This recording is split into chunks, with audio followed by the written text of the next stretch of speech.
Hey, what's up, y'all? Your boy Eddie Murphy Jr. here, Gulf Coast Epidemic Revived, tapping in from Edmonton, Canada. So today, guys, this video is going to be on the fentanyl epidemic. My city is kind of a pretty big hub for the fentanyl, as you see in these videos. You can see gradually, in 2015, they busted this much.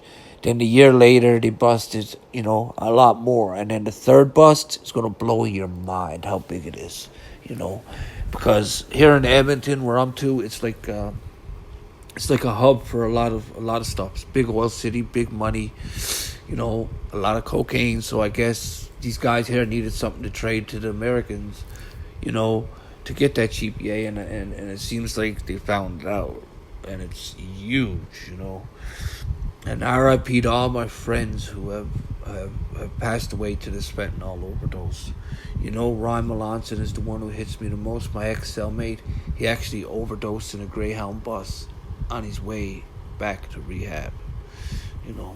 So condolences to all their family members, and guys, take a look at this video. This goes to show just from 2015 to now how it's escalated, and how the drug labs have to up everything just so they can keep the demand. Anyway, guys, enjoy. It's your boy Eddie Murphy. In the previous 2 years, Alert has seized well over 30,000 fentanyl pills. In 2015, fentanyl took the lives of Albertans, 274 souls. Through the first 3 months of 2016, fentanyl is responsible for 69 deaths.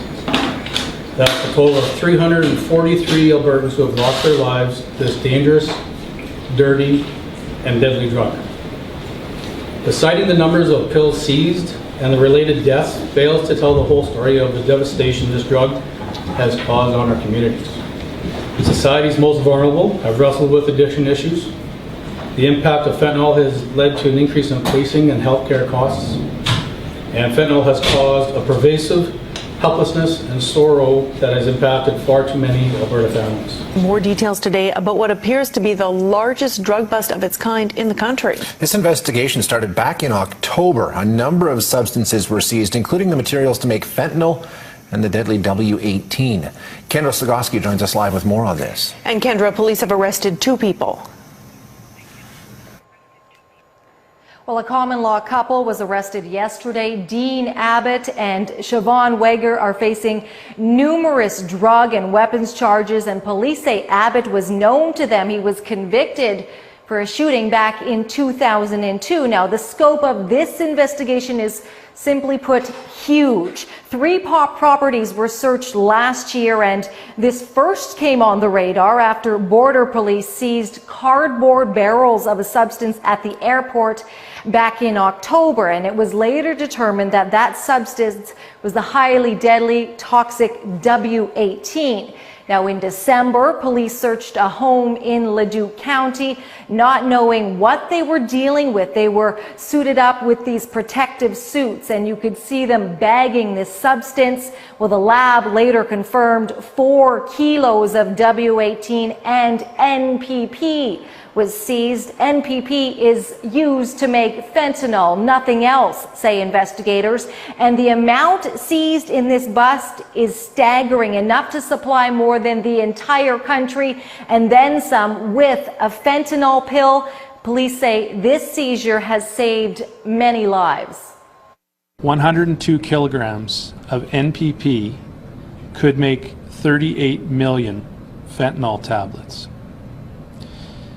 Clearly, this is an enormous public safety concern. Fentanyl has taken far too many lives across the province and across the country. Now, police tell me in the home that was searched in southeast Edmonton last year, a child was found inside, but they said most of the substances were rounded up in the Leduc County home, and they also searched a business in Red Deer County. Now, normally at these press conferences, police have a table set up. They do somewhat of a show and tell. They show the drugs that were seized, but they said they can't do that here because The substances they did seize are so toxic and potentially deadly that it would be irresponsible. So they weren't able to show what they were able to collect. Now, the Justice Minister spoke today as well, and she said this year alone, in the first few months, 69 people in Alberta have died from fentanyl. Shay, Jennifer? Okay.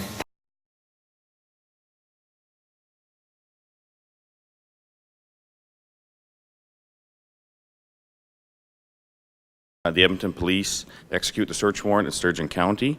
We did find a complex fentanyl pill processing lab. There was 2 pill presses, single stage, that are both capable of pressing out 5,000 pills an hour. Together with that were 4 man-transportable cement mixers that we believe were used to mix fentanyl powder, buffing agents, cutting agents, prior to being pressed into pills. The process that the people responsible for it took to mix the powder and press them out, it was an innovative way, or I should say a new way of mixing powder. We had never seen it before. My colleagues around the country with other clandestine lab teams have never seen it before. So it was very interesting to us, the way that they were doing it, being able to adapt and manipulate things to mix and press the pills out the way they did. Along with the 2 single-stage pill presses, they had an unusual way of coating the pills, also using the cement mixers. Once we concluded of dismantling the pill press operation and collecting all the evidence, performed random swabs or random presumptive testing around the house and in the house, and found positive traces of fentanyl at random spots throughout the house. I was very concerned when we entered the house and saw the scale and the size of the production that they had. I was very concerned because there are pill presses that will press out up to 18,000 pills an hour, but you have 2 pill presses that have the capability of doing 10,000 an hour. Very, very concerned, yeah.